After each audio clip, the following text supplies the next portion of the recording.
Hello and welcome to my video depicting the surgical extraction of an uncooperative lower left canine tooth in a mature cat.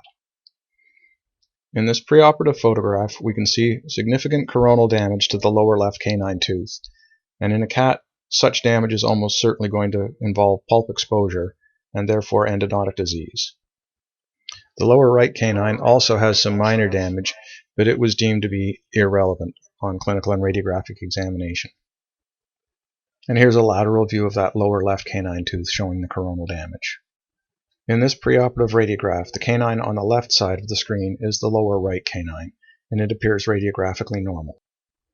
The canine on the right side of the screen is the fractured lower left canine tooth. You can see the pulp chamber is larger overall, quite a bit wider down at the root tip, and in this lateral view we can see that the apex is being destroyed and that there's an indistinct periodontal ligament space. These radiographic features all confirm that this tooth has been dead for quite some time, and there's been chronic apical periodontitis, chronic inflammation resulting from septic pulp necrosis. You can read more about endodontic disease by going to my website, navigating to the Old Cusp Articles page, and checking out the section entitled Endodontic or Pulp Disease. At this point, I have my diagnosis. The tooth has endodontic disease and apical pathology, and it requires extraction. It's not a candidate for root canal treatment. But just for fun, I'm attempting to see if I can find actual gross pulp exposure. I've probed the tooth with a dental explorer, could not get the instrument into the opening. I'm now trying a very fine endodontic file. It's 6/100ths of a millimeter at the tip, and I cannot get it into the pulp chamber. So in this particular tooth, there was no direct pulp exposure, just a near pulp exposure. And since dentin is porous, that was more than enough to allow bacteria to get inside to kill the tooth. The first step in extracting this tooth is to reflect a full thickness mucoperiosteal flap to get the soft tissue out of the way so it can be protected for wound closure and to allow removal of bone. I'm using a Sislak EX7 periosteal elevator that has been sharpened many times. We sharpen our instruments after every use. You can see that the blade is widest at the tip and gets narrower as we move up towards the handle. And so with each sharpening, not only does the blade get a little bit shorter, it also gets a little bit narrower. So a brand new EX7 would be much wider at the working end than this particular instrument is. And so at this point, this one has gotten down to a size that it's appropriate for use in a cat's mouth for elevating the flap around the canine tooth. The instrument is kept so sharp that I can use it to make the incision as well as for reflecting the flap.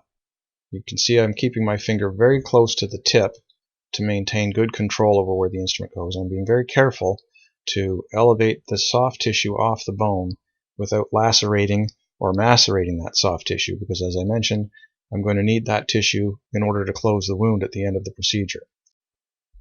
The end of the periosteal elevator has a gentle curve down towards the bone to make sure that I'm getting all of the soft tissue off the bone and reducing the risk of perforating or lacerating the soft tissue.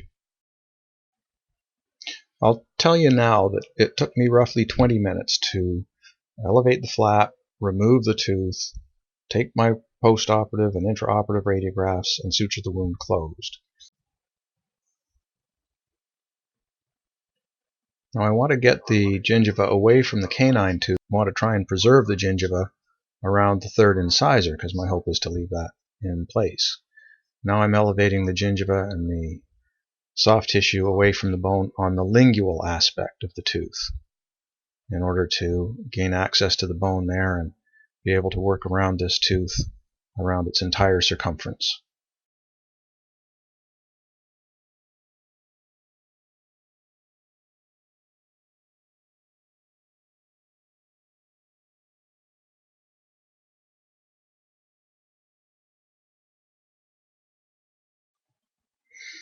I'm just about satisfied with my flap now, removing just a little bit more of the muscle from the bone, and soon we'll start some bulk bone removal. I've selected a number 4 surgical length carbide burr for some bulk bone removal here on the labial aspect of the canine tooth. This is a round carbide burr in a high-speed handpiece with water being sprayed at the burr to keep things cool. Now I've switched to a number 1/2 round carbide burr to start drilling my moat around the tooth, between the root and the bone. This is to facilitate inserting an instrument between the root and the bone to elevate the tooth out, and also just reducing the amount of surface area that this tooth is attached to. I use this moating technique quite commonly. Rather than removing a lot of the alveolar plate, I'd rather just drill a small moat around the tooth. I feel this weakens the jaw less than removing large quantities of bone and exposing the root more dramatically.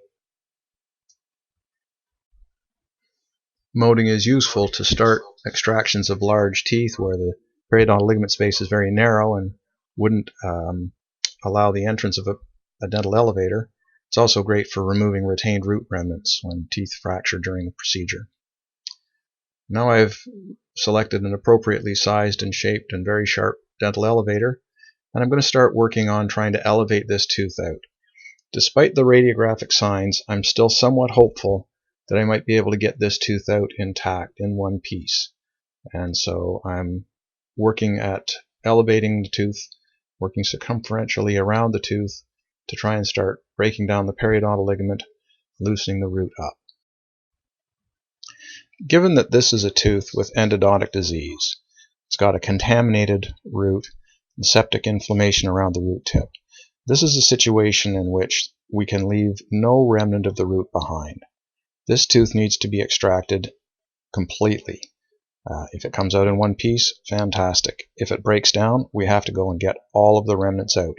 This is absolutely not a situation in which we can allow for any intentional root remnant retention or even unintentional root remnant retention. This tooth has to be removed completely. I want to look at some other radiographs for a minute in relationship to how poorly they can predict the likelihood of being able to get a tooth out in one piece. These upper canine teeth in another cat were in an obvious advanced state of resorption. The apical half of the roots are very visible, so it seemed very unlikely that these teeth were going to come out intact. Much more likely, the top half of the root would come away with the crown, and the apical half of the root would stay in the socket and require excavation to remove it. Regardless of those radiographic signs, in this case I reflected my flaps as usual and started to try and elevate the teeth out, and was both surprised and thrilled that both of those upper canine teeth came out in one piece. So even though the radiographs may suggest there's no chance a tooth's going to come out intact or in one piece, I always like to give it a shot, and sometimes I'm rewarded for my efforts. On the other hand, sometimes we'll have radiographs that suggest there's no reason at all for the tooth to break, and yet it stubbornly and steadfastly refuses to come out in one piece, continuing to crumble and break down. So, as essential as intraoral dental radiographs are for treatment planning and diagnosis, they do have their limitations, and one of those is they don't always accurately predict how well a tooth is going to cooperate with regard to being extracted. In this particular instance, as I said, the radiograph suggested that we might get the tooth out in one piece, but as you can see from the amount of time it's taking me to work on elevating and not getting much motion, making much headway here, this is a tooth that's starting to act like it's not going to come out intact. The challenge with extracting any tooth in general, and certainly a large tooth in particular, is that we have to apply sufficient force to loosen the tooth up and get it from the socket. But particularly in the instance of the lower canine teeth in cats, we have to be careful not to apply so much force that instead of moving the tooth, we end up fracturing the jaw. And of all the iatrogenic jaw fractures that occur during tooth extraction, I would say the cat lower canine tooth is the one most likely to result in a crack or a fracture through the socket. So we have to be willing to apply enough force to get the tooth to move, but have to have controlled force and be very cautious to not fracture the jaw in the process.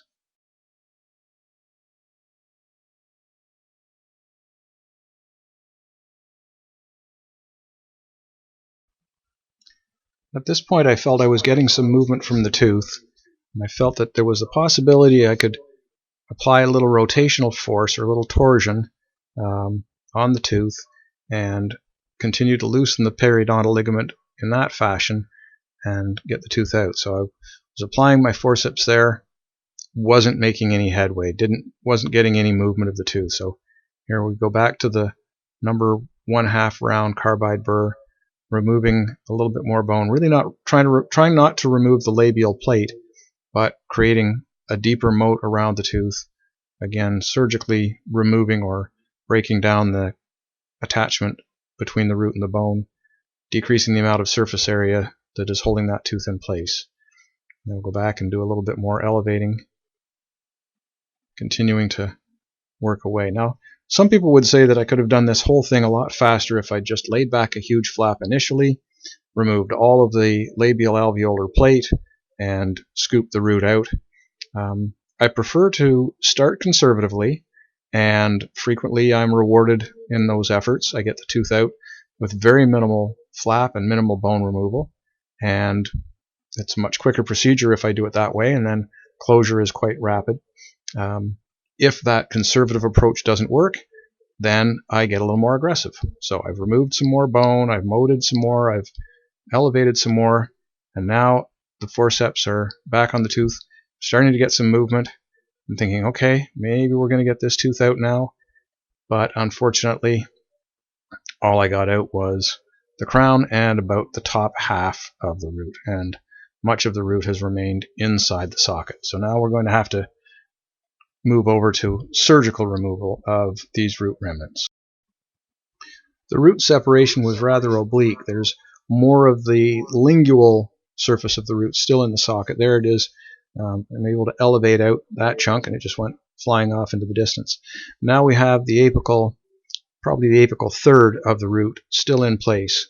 And in order to visualize the separation between root and bone more clearly and see the interface between the two so that I can continue to moat around them, I'm going to be using a burr shortly to smooth down the root and the bone. I'm not trying to drill the root away, I'm just trying to create a smoother surface, and in doing this it makes it more visually apparent what is root and what is bone. I'm using a little blast of water to flush away debris, and now I've got my number 1/2 round burr again, and I can continue to work my moating action around that root remnant, which is clearly visible to me with my headlight and magnification. I hope you're able to see it on your screen as well. So I do a little moating around the root, working my way down deeper into the socket, always being cognizant to try and remove as little bone as possible. I'm still concerned about the potential for fracturing the jaw through the socket, so I'm trying to preserve as much of the bone as I can and maintain as much integrity and strength of the mandible, while still achieving the objective of getting rid of this rather persistent and stubborn root.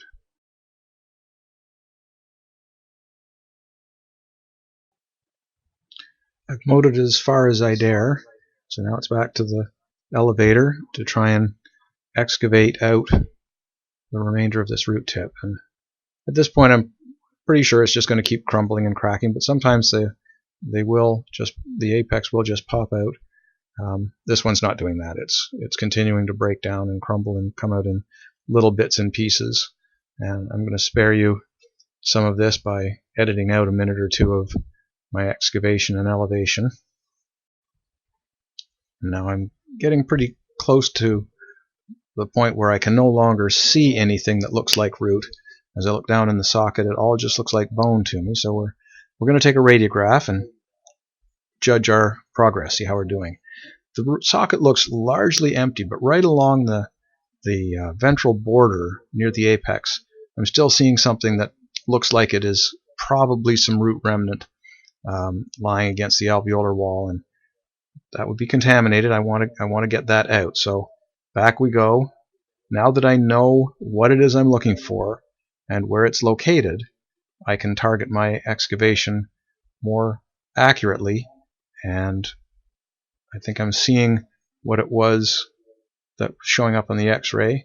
And again, keeping in mind that we're always using very sharp elevators. Sharpen our instruments after every procedure. So at this stage I'm able to get that very sharp edge in between root remnant and the surrounding bone. And I think we're getting the last little remnant there starting to loosen up. I'm really starting to think I've got it just about all gone at this point. So we're going to take one last look, and then it'll be time for another radiograph to see if I'm satisfied. Now, when the root tip is being broken down by chronic inflammation and resorption, and there's ankylosis, it can be difficult to know for sure when all of the root is gone. But in looking at this post-operative radiograph, I was satisfied that I had removed everything that I needed to remove, and that it was now time to debride the socket of any remaining fragments or debris, loose floating debris, and make sure it filled up with a good blood clot, and then start closing the wound in my usual fashion, which involves reflecting the flap a bit more, making sure that we can get good tension-free closure. So I'm going to undermine the flap a little bit more on both the labial and the lingual sides. I didn't do this at the beginning of the procedure. I like to keep my flaps conservative initially, leave the soft tissue on the bone during the extraction phase if I can, and then elevate or undermine the flap for closure at the end of the procedure. And I think that means we're going to get less debris down underneath the flap, and we have less bone exposure during the procedure for it to become desiccated. Now I'm going to smooth down the top of the socket a little bit, just take off any sharp edges. This is known as alveoloplasty. Smooth down the top edges of the alveolar crest so that the flap is lying on a smoother, flatter layer of bone. And after doing a bit of that, we'll again curette out to remove any bone dust or little bits of debris, undermine the flap a little bit more. There I'm using the periosteal elevator turned around with the curve out towards the soft tissue to incise the periosteum on the inside of the flap and give myself more mobility. And now we're going to start suturing the wound.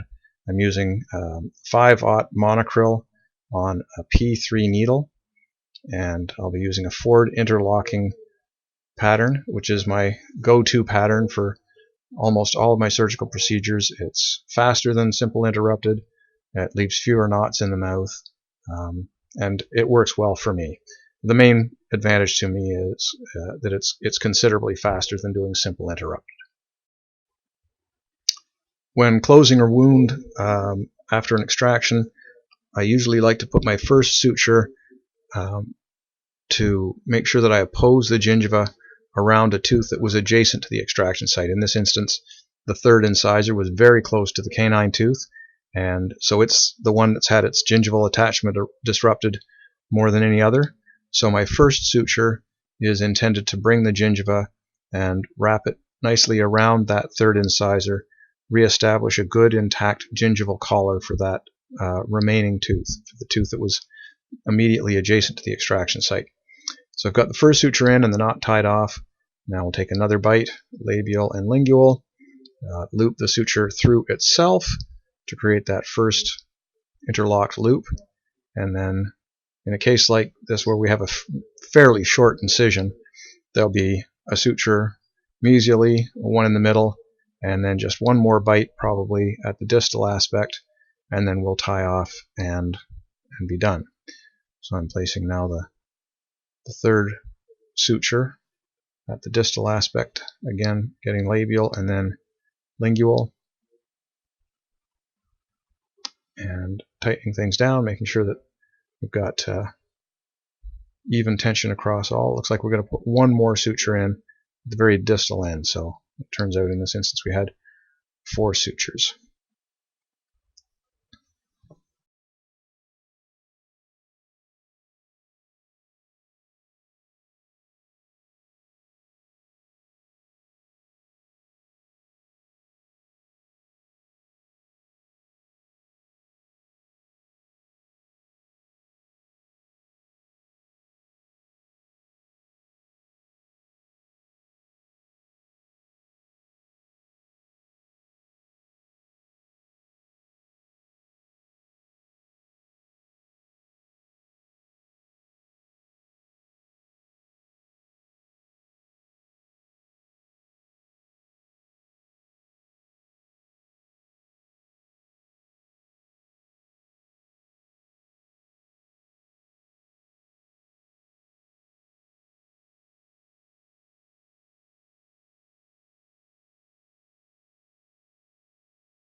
Well, I've sutured the wound and tied off the last knot.